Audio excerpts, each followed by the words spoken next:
Hello there, guys. How are you doing? My name is Michael, and today we're going to continue on with this little playthrough of Dark Souls 2. Now, what we're going to be doing today is showing you the early parts of the Lost Bastille, this section of the game that is not usually a place that I want to go beyond the doorstep, really, but the doorstep has a lot of interesting goodies in it. This is the area where one of the four Lord Souls is, the one from the Lost Sinner. The Lost Sinner is, I would say, the second hardest of all of the Lord Souls, and really one of two, along with the Duke's Dear Freya, that is actually challenging.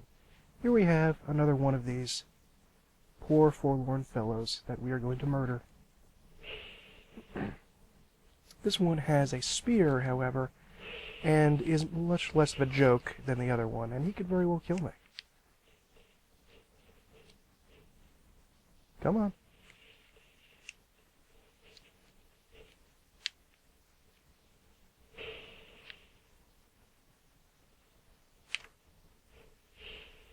Nope. This spear, I think, requires way too much dex for us to use right now, though. Let me take a look at it. You have 25 dex, and it's split physical and lightning damage. Let's take a look down here. Hey, we didn't take too much damage. I don't think this is that useful, whatever this item is.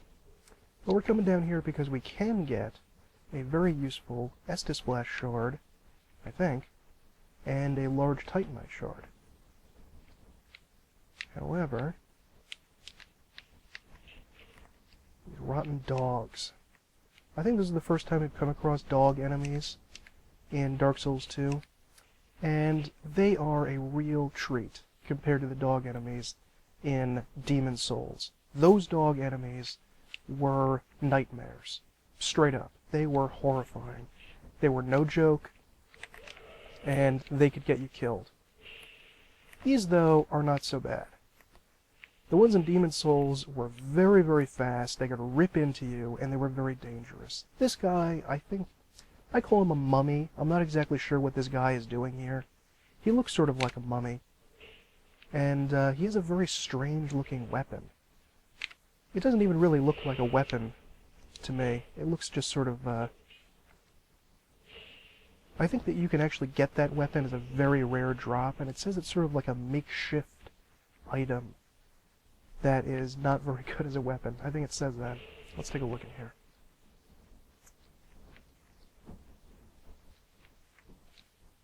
Okay, maybe we can't get a large Titanite shard, but...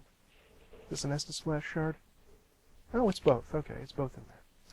Now we're going to be going through this area, through the other direction from where we fought the Pursuer, in order to get...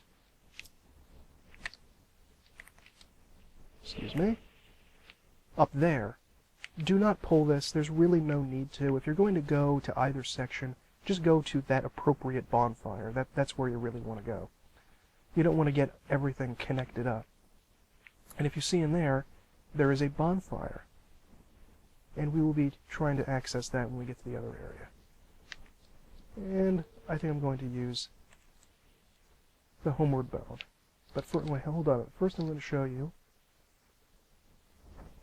this little section, but we're not going to go in there yet because in order to fully explore it, we need a key from the other side. And in the other area, we can also meet Lucatiel for the second time. The second of 4 times in total, as it was here. There's 1, 2, 3. Is it 5 in total? 4, and then her last hurrah, so to speak. Maybe. Let's pop over to Tower Apart.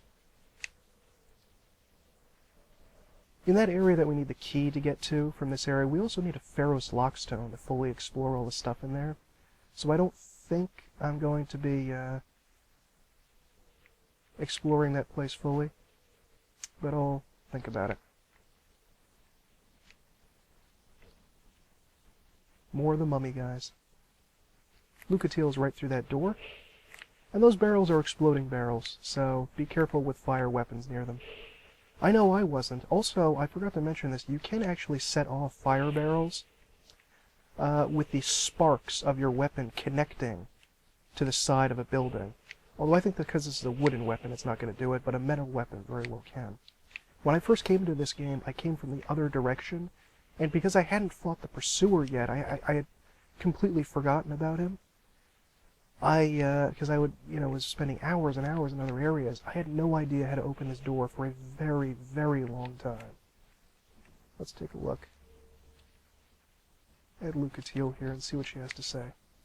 It's a little unclear why Lucatiel has, hang on a minute.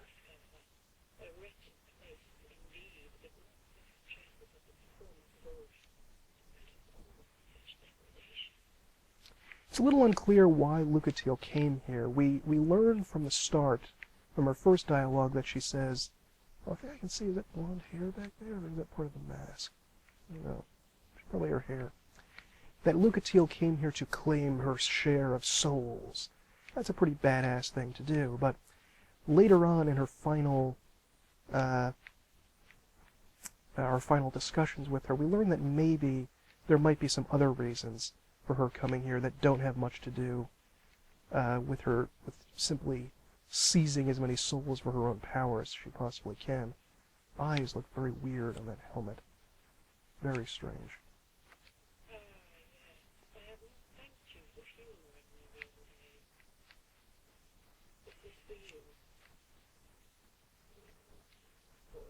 Little buckle in her shoe there. I think that's her saying she has no idea what a human effigy is a clue to her being far more hollow than we are. She doesn't really understand what the human effigy is even supposed to be, and so she can't use it, perhaps, to become human again.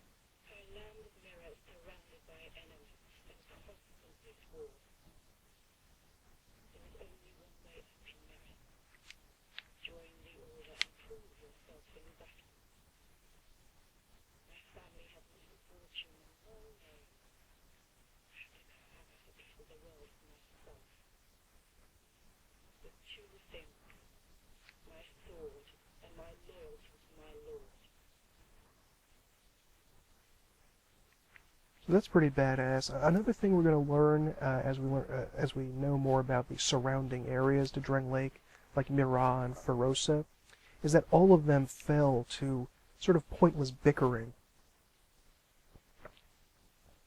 and brutal conflict. Whether that was when Dreng Lake was powerful or afterward and they were fighting over its scraps is unclear.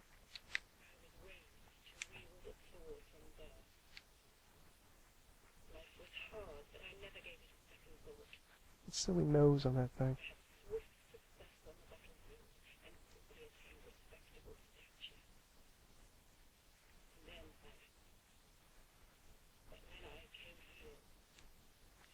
Yeah, she's forgotten why she's even come to Dreng Lake. She doesn't even understand where she's going or what she wants to do.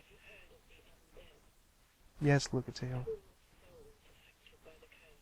You're one of them. Don't say that you're not. That's not a good sign.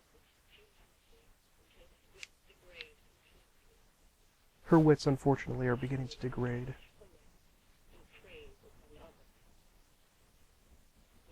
He? Who's this he you're talking about?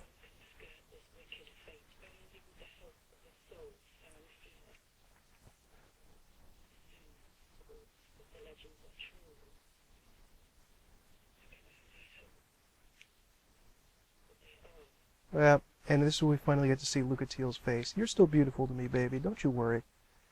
She is now so zombified and has been doing this for so long that she is somehow partially a zombie permanently. The human effigy can't help her anymore. Maybe she's just used too many of them. But she has become almost permanently zombified on her face there. The other side is looking good. Yeah. So that's kind of sad. One of the brutal parts of the Dark Souls games is that we learn that stealing and killing other creatures and taking their souls is the only thing that is going to give us purpose in life and keep us sane.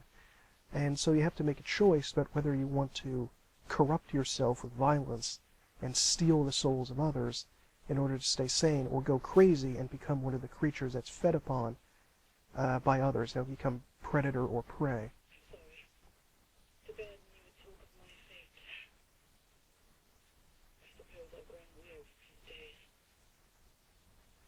Okay, that's it. Lucatiel will now go to the next area. It took me a while to figure this out. Maybe I just didn't notice these signs, but I didn't notice this on my first playthrough. There's a ladder up there, and we can get a large Titanite shard up top.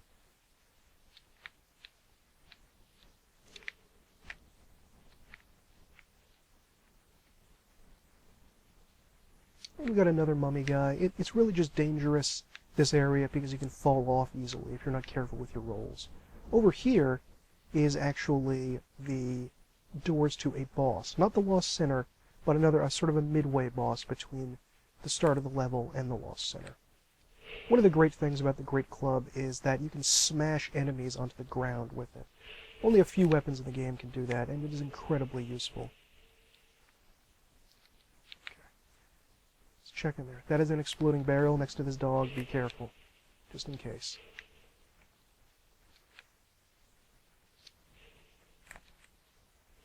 You can see all the things are pointing that way. They expect you to come from that direction.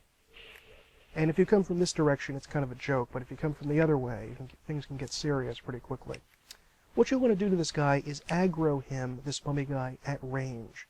We're going to need him to come over to us without moving. You see that there? That's an exploding barrel. And we want him to come here without touching that thing, because we need to use that to access the other bonfire. And so just use a bow or a crossbow or maybe even a throwing arrow. And he'll come over here and we can fight him in a better area. Probably two-shot this guy. I don't think you can get armor that looks like this mummy here. Come to think of it, his pants kind of look like the Faram armor pants, now that I'm thinking about that. But maybe I'm just seeing things. And you see this barrel here? You want to go up to it on the left side and run into it. Do not roll into it, because that would make it break. You have to run into it and cause it to fall down there. And try to stay on the left side so it doesn't go too far to the left. You want it to stay right. And it may explode when it gets to the bottom there, or you may have it connect with the door and just sort of sit there. And if it does that, you have to... Ooh, 2 in 1, very nice. And it may just sit here at this point in front of the door unbroken, and what you have to do is use a fire arrow or a fire bomb to blow it up. Sometimes, although maybe they've changed this to make it a little easier, I've had the thing roll over here, and I've had to sort of, not roll because I would break it, but sort of run into it, and you can kind of push it over here, but it's pretty hard to do that, and it's not something I really enjoy. And in here we have McDuff, which is maybe the dumbest name for a character in this game until we get to the end where you have an even dumber name. And you can get a ton of good stuff here, not just the heavy bolts. McDuff is a blacksmith, and unlike the other blacksmith, he will not automatically work for us. We have to get towards one of the Lord's souls in sort of the final area before the Iron King Lord's soul. And we can get an ember that will cause him to light up this anvil here and start working for us. I guess that's supposed to be, what is it supposed to be, like a forge back there? It can't be, can it? It's just rocks, but does he have a forge or just the anvil?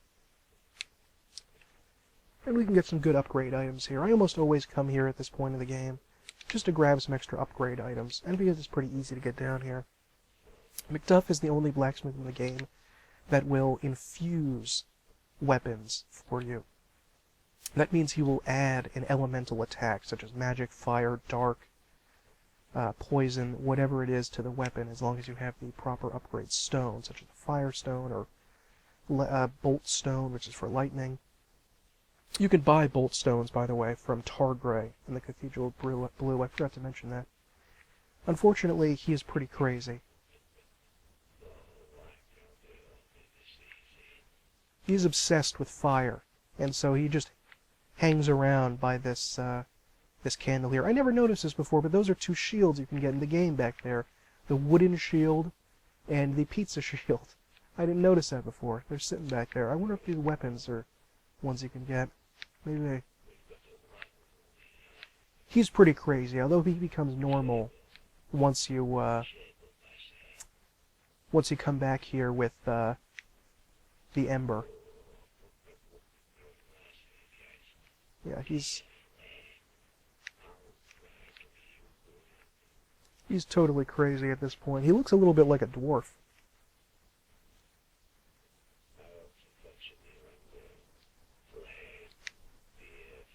And that's all he's going to say to us until we get him the Ember.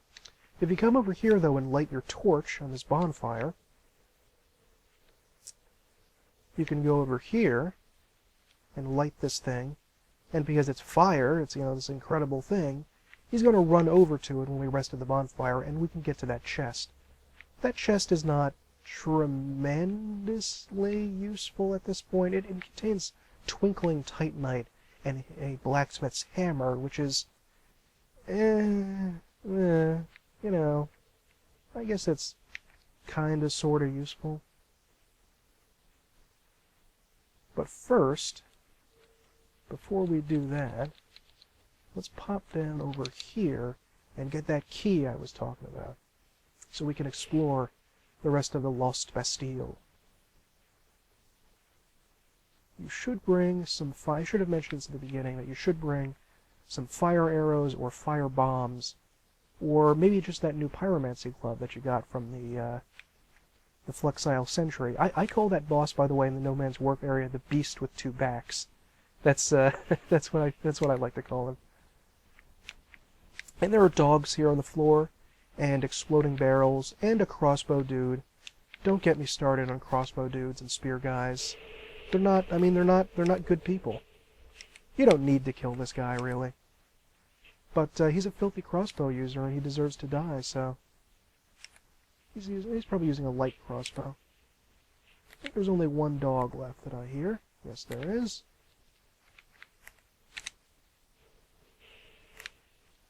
But that's about it. And in here we can get the key to go through that other part, which we will, and also the covetous silver serpent ring. The covetous silver serpent ring is considerably different from the gold serpent ring, which we're going to be discussing in a later episode. What this ring does is, I think it's completely useless, and there's been a ring like this in all the games. Oh, the God of Greed, Xandro, I like that.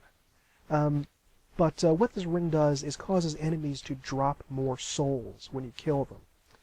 However, it's not as useful as it first appears, because you're still going to have to risk death by fighting enemies in order to use it properly, and you're mitigating how well that you can survive by taking away a ring slot from what you originally had. I should also mention that there are 4 ring slots in this game, as opposed to the 2 in Dark Souls 1 and Demon Souls. I think that that was a big mistake, because not only do you have much more useful rings now, like the Ring of Life Protection, but it makes things too easy to do that. It's too... I mean, you can have so many extra powers here, and you look like some mobbed up mafiosi guy with 2 rings on each hand. I really don't think that they should have done that. What I think they should have done to make things easier is to have the 2 standard ring slots, and then you could have a third, maybe amulet or something that you can wear around your neck, kind of like in Diablo, but only a Covenant item. So you can have 1 Covenant item and then 2 regular ring slots. I think that would have worked. What we just picked up is the Craftsman's Hammer. I see people using this every now and again, but there's not, I mean, it doesn't really have good scaling. It doesn't look that great. I mean, it looks okay. Maybe if you want to play more as, like, I was going to say Thor there, but this isn't exactly Mjolnir. How has that ridiculous moveset that the mace has? Oh, for goodness sake. So, yeah, if you wanted to maybe cosplay as like a peasant and only wear like simple peasant armor and wield like a craftsman's hammer and a scythe or something, and those are your only weapons you could use, that'd be a fun cosplay build to go as a peasant. But it's not terribly useful. And he's still not ready to do anything with us. When we eventually unlock him, I'm going to go back to Majula now. There's not much left to do here. When we eventually unlock him, not only can he infuse items, he will sell an unlimited amount of large Titanite shards. So we will not have to just rely on randomly finding them around the area. And that is incredibly useful. And I think what I'm going to do, actually, is try to buy the kitty cat ring and survive my fall down into this pit. Because I know you can find a Pharos lockstone down here, but I'm not going to continue going down. This area down here where a boss called the Rotten is, it's actually fairly easy. This is really, you could go here instead of the place I'm going first. It's just that this area has less in the way of upgrade items to upgrade your weapon. That's why I don't go down there first.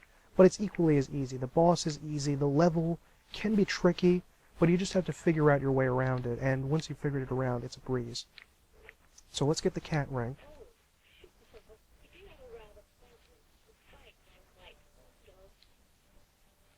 Okay, 13,400. You can also come here to abandon what covenant you're in, and see what rank you're in when the various covenants. I don't know quite why they did that, because in Dark Souls 1, the word covenant sounds like a binding, serious pact that you're getting involved in. It's not something that you would take lightly. And the fact that they changed it so much in this game to where you can just pop in and out of any covenant you want at any time seems pretty ridiculous. In the original game, I heard when I was looking into it that there were penalties if you left the covenant, like people would attack you. And that's kind of true, but it's really more about not having access to things you normally would get. It's not about, people coming after you and hurting you necessarily if you leave the covenant. And in this game, they made it even worse to the point where, there's really no penalty at all for leaving a covenant.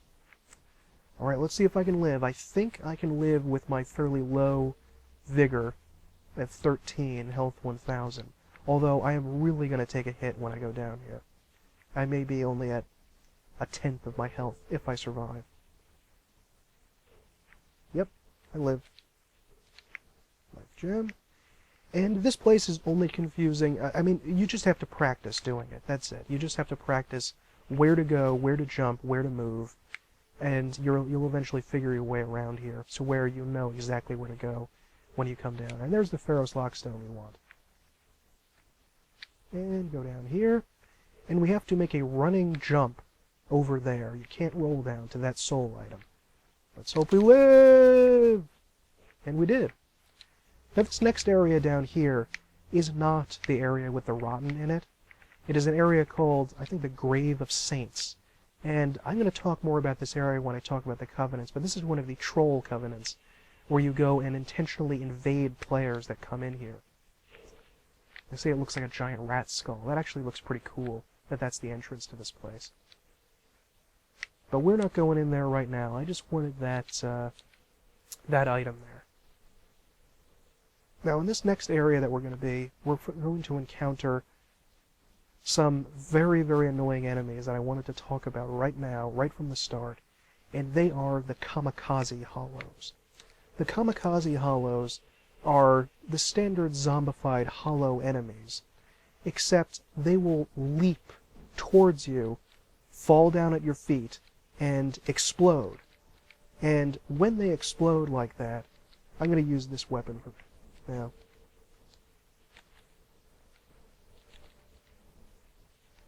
Maybe I won't. Well, maybe I won't. Well, let's see if I can get a little more vitality.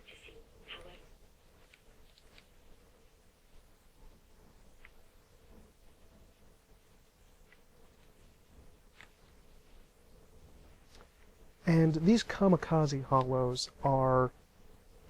they can be pretty horrifying when we were first playing the game, before various number of patches came along to mitigate our horror. Because originally, these guys were nightmares. They were absolutely horrifying, because it took several hits to kill them, and they still wouldn't go down sometimes. And, oh my lord, it was just... I'm actually going to wear the Varangian armor when I go in there, I think. And you know what? I'm going to wear this... maybe I will... Yeah, I'm going to wear this fancy hat here. because I like it with his hair. Now this weapon is actually a little weaker than the one we're going on, but that's okay. Let's go to the previous Exile Holding Cells bonfire. And these Kamikaze Hollows, they took several arrow hits to kill, and they could be really tough, because you're attacked, of course, because this is Dark Souls 2, by like 5 of them at once. And it's like, Jesus, come on. Don't do this to me. Don't hit me with like 5 of these guys. This is ridiculous. Come on. Why would you do that? And we're actually going to be going up to there, to that point. That is the entrance, not the immediate entrance. That's where eventually we're going to go to get to the Lost Sinner, one of the 4 Lord Souls that we need to complete this game. I don't know if they're officially called Lord Souls in this game, by the way. I just tend to call them that. Pop in here and hope the dogs don't notice us. We're also going to be running into another enemy called the Royal Swordsmen. That's these guys right here. They're pretty cool. They actually have decent armor. It's got a good breastplate type of armor. We can use our key here now.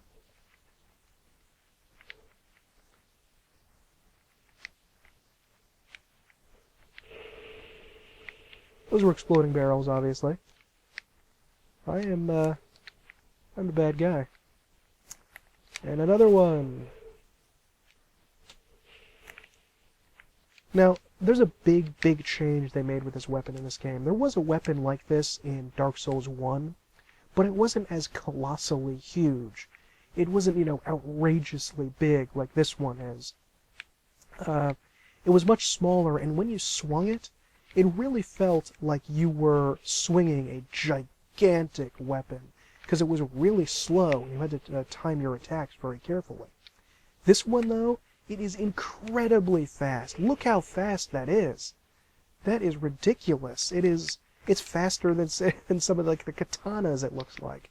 Maybe that's an exaggeration, but still, it's ridiculously, hugely overpowered. Or if you want it to be this powerful, you really had to make it. Whoa! I did not anticipate that. Because I'm not a bright man. I forget. See? I told you about the sparks. It's all coming back.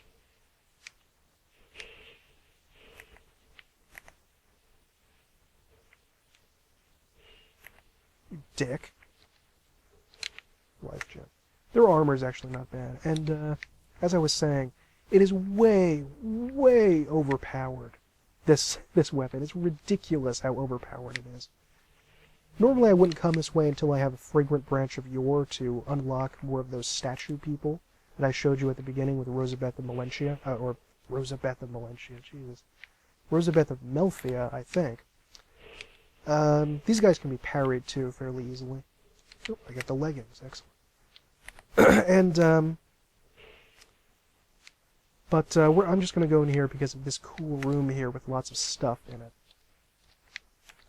There's a Pharaoh's Lockstone door. Who the heck this is, I don't know. He looks like a Greek deity. He's even got sandals on. He's got maybe a scroll or something. A sword. Wish we could have a character with that kind of beard in this game. This room is just a little treasure house. There's all kinds of cool stuff in here. Parrying dagger. That's a dagger that is very, very good for parrying, obviously. It gives you some special animation frames. The twin blade. Oh my lord. This thing. I'm kind of shocked to admit this, but I've never actually used a twin blade in this game for any length of time. Look at this thing. It's like the Darth Maul weapon. It looks sort of ridiculous. I can't bring myself to use it. It can't This thing should not exist in a Souls game. I am not crazy about this. They're dex weapons. You can get a strength one towards the end of the game. And I think this is a staff called the Bat Staff, or it's the Bone Staff. Yeah, it's the Bone Staff. This one actually looks pretty cool. Although it's sort of a useless item, because your basic starting catalyst is better than this, but it looks awesome.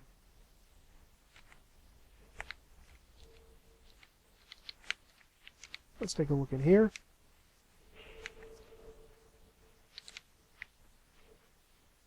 And what do we get? Soul Vessel. The Soul Vessel is a really interesting item that I think they should have had some version of in Dark Souls, or rather in Demon Souls and Dark Souls 1. What the Soul Vessel is a way for your character to restat, to re-level. So in the middle of the game, if you're just getting bored playing a strength character and you want to go fully dex, or you want to be a wizard, you can't.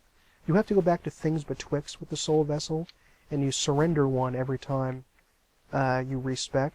But you can get a good number of them in the game, and it's really pretty cool that this is an What? What? What?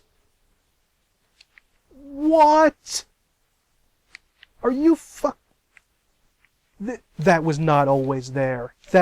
They put this in here with one of the patches. I did not spend a fucking year not finding. I swear to God, I am so. They put this in there. This was not here. I've blown these barrels up many times. This was not here. I swear to you, it was not. The Archdrake robes, I guess I should talk about them now, are the cleric's starting robes. So, alright, I already went up here. Getting distracted now, disoriented. What the heck is... But... Seriously? I'm gonna have to look this up. They put this in here. They had to. Do not remember that at all. The Archdrake robes are the cleric starting set. I'm not crazy about them. I mean, if you're a cleric, obviously, they're going to look fine. And I love those cloth physics, of course, but...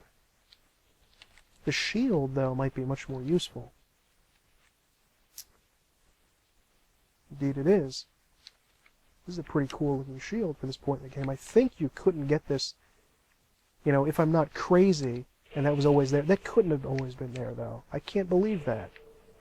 I'm going to be using this shield for now, though. It's got 95 resistance. And is this one of the spell parry shields? No, I guess it's not.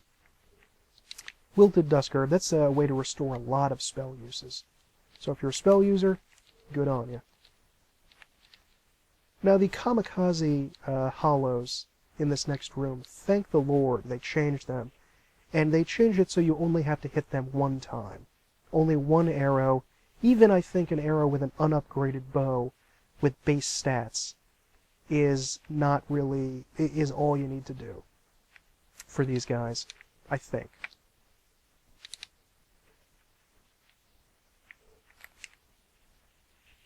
Yes, they do, but I just want to show them to you. Show them blowing up. Hopefully I won't die. Yep. Those guys were originally a serious pain. Now up there, we have another person that's a statue. And he's blocking the way, of course, to a bonfire. So we're not going to bother with him right now. But that's a room, by the way, up there that is filled to the brim with Kamikaze hollows. So going up... Ooh, 8 life gems. So going up there is not advised. Until we have that fragrant branch of yore. And it was originally a clusterfuck. Now across this bridge here, on our way to the Lost Sinner, you're going to see 3 crossbowmen up there. And they're going to be firing down at us. This seems like a really weak set of attacks that these crossbowmen are doing. You can just run by without even lifting your shield up. There's no point. And what I think that you should have been doing here is that you see the exploding barrels on the bridge. Maybe originally they were supposed to be firing fire bolts down at you to try to blow you up as you go across the bridge. But as it stands now, it's not really useful at all. I am glad I went there to find that new I hope that's a new secret, because if it's not, I've just completely missed that on every freaking playthrough. Take a look over there in front of us. Yeah, that's a boss. A horrible set of gargoyles. This bonfire is one of the most criticized things in the game, because you can sit at it, and then when you stand up, you're instantly attacked by those crossbowmen. It's ridiculous. I mean, you can't... It makes no sense that it's right in front of there, that you're immediately attacked by them, and just, again, seems like lazy gameplay. I'm going to call that an episode here. I'm just going to pop back to Majula. In the next section, though, we're going to be continuing on with Huntsman's Copse, the next area that we really should go down to continue our playthrough. But I really recommend going to that place first, because we have all those cool upgrade items that we can get. I will see you then.